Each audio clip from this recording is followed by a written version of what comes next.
Touch your phone screen right now. The light is blue-white, calibrated, engineered. Outside your window, the city hums. Street lights orange against the clouds. A car passes. Your neighbor's television bleeds through the wall. Somewhere, a refrigerator clicks on. You are surrounded, completely, by artificial light. And you have never, not once in your entire life, experienced the kind of darkness your ancestors lived inside every single night. Most people assume the answer is simple. Ancient humans went to sleep when the sun went down. They were tired, they were cold, they had nothing else to do. But that's not quite right. And the real answer is far stranger than you'd expect. Because the night wasn't empty for your ancestors. It wasn't dead time. It was something else entirely, something your brain still reaches for, quietly, even now, even tonight. Let's start with fire. Because fire is the reason any of what follows was possible. Before your ancestors could do anything at night, they needed to hold back the dark. And they did, earlier than almost anyone used to believe. In 2012, archaeologists led by Francesco Berna at the University of the Witwatersrand found evidence of controlled fire inside Wonderwork Cave in South Africa. The ash layers, the burned bone fragments, the plant material, all of it dated to roughly 1 million years ago. 1 million. That number is almost impossible to hold in the mind. Your lineage has been gathering around fire for 1,000 times longer than recorded history has existed. The cave wasn't just a shelter. It was a room. It was the first room. And every night, your ancestors lit it from within. But consider what that fire actually created. A circle of light in total darkness. Beyond the edge of that circle, nothing. Absolute black. The sounds of whatever lived out there. Predators moving, insects calling, wind through grass. And inside the circle, faces. Your ancestors sat together in that light for hours every night. Hours that had to be filled with something. Anthropologist Polly Wiesner at the University of Utah spent years studying the Jew/Hoansi hunter-gatherers of southern Africa, people whose lives most closely resemble the patterns of your deep ancestors. In 2014, she published findings that should have changed how everyone thinks about human evolution. During daylight hours, around 80% of conversations were about practical things: food, logistics, complaints, social conflicts. But at night, around the fire, that number flipped completely. Around 80% of nighttime talk was storytelling. Not gossip. Not planning. Stories.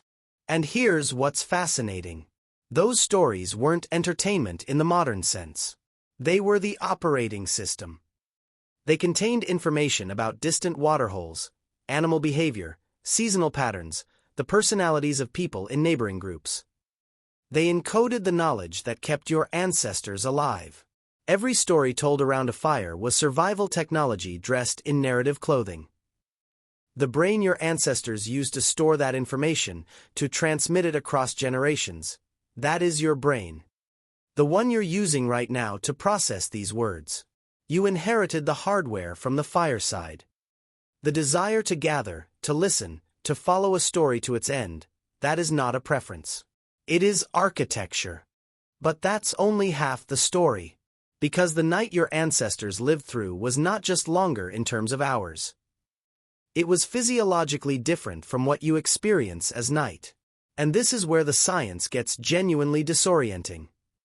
In 1992, psychiatrist Thomas Ware at the National Institute of Mental Health ran an experiment that nobody had thought to run before. He took a group of volunteers and gave them 14 hours of darkness every night for a month, approximately the amount of darkness your ancestors would have experienced during winter. What happened to their sleep was completely unexpected. They didn't sleep 8 hours straight. Nobody did. Instead, every single participant shifted into a two-phase sleep pattern. They would sleep for 3 to 4 hours, wake naturally, remain calm and quiet in the dark for 1 to 2 hours, then sleep again for another 3 to 4 hours. Ware called the middle period the watch, and he found that during this time, participants had unusually elevated levels of prolactin, a hormone associated with states of deep calm, almost meditative stillness. They weren't anxious about being awake in the middle of the night. They were simply present, in the dark, alert and peaceful at once.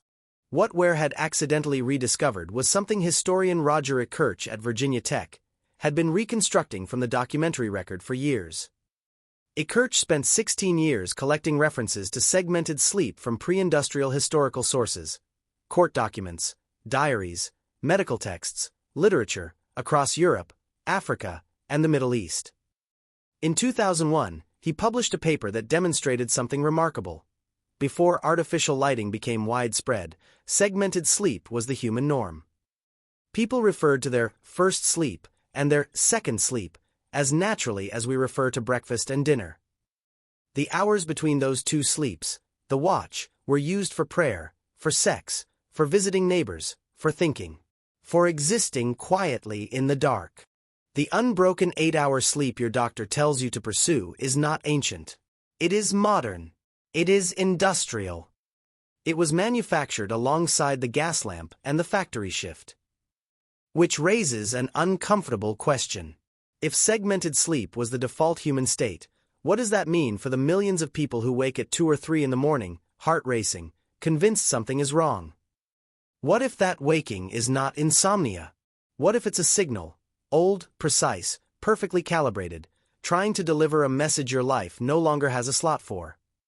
Your body doesn't experience the middle of the night as a malfunction. It experiences it as an invitation, one that the modern world has made almost impossible to accept. But there's another layer to this, and it touches something even more intimate than sleep. Your ancestors didn't just tell stories and sleep in 2 phases. In the deepest hours of the night, they did something that has almost no equivalent in contemporary life. In 2020, anthropologist David Sampson at the University of Toronto published research comparing sleep architecture across multiple small-scale societies in Tanzania, Bolivia, and among Kung San communities.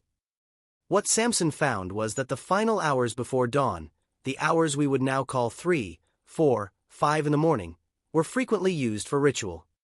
Not organized, institutional religion. Something older.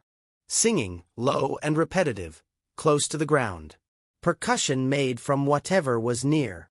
States of collective altered consciousness reached through rhythm, breath, and heat. 4 hours. In the dark. Here is the disturbing detail that stays with you. Archaeologists studying the painted caves of Lascaux in France, those extraordinary animal paintings made roughly 17,000 years ago, have noted something striking. The deepest chambers, the ones requiring the most difficult passage through narrow rock tunnels, are also the ones with the most complex and layered paintings. Getting there required crawling, in total darkness, by firelight alone, often alone or in very small groups. Researchers now believe these chambers functioned as intentional sensory deprivation spaces. The effort of reaching them, the darkness, the silence, the acoustics of stone, all of it was engineered to induce altered states. The night was not just lived in. It was used. Actively, deliberately, with tools your ancestors built over 10,000 generations for the specific purpose of going somewhere the daylight world couldn't reach. Right now, something in you still knows this. When the house is fully quiet at 3 in the morning and you find yourself awake, there is a particular quality to that wakefulness. Different from the wakefulness of 6 a.m. Wider. Slower. A slight loosening of the boundary between what is thought and what is felt. Your ancestors would have recognized that state immediately. They would have known exactly what to do with it. Light a fire.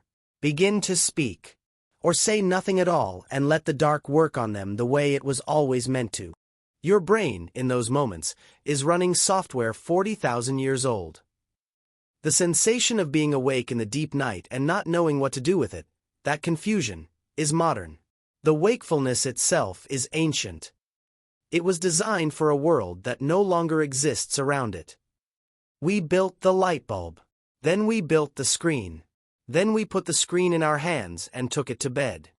The darkness your ancestors lived inside, the productive, ritual-thick, story-saturated dark, has been replaced by blue light and notification sounds and the managed simulation of night. We didn't lose the night all at once. It happened so gradually that no single generation noticed the full scope of what was leaving. And what left with it was not just darkness. It was the watch, the second sleep, the fire circle, the story that kept the knowledge alive, the cave at the end of the tunnel where the paintings waited. You have never experienced a night the way your ancestors did. Not once. And somewhere, in the part of you that wakes at 3 a.m. and lies still and doesn't know why, something is still waiting for it.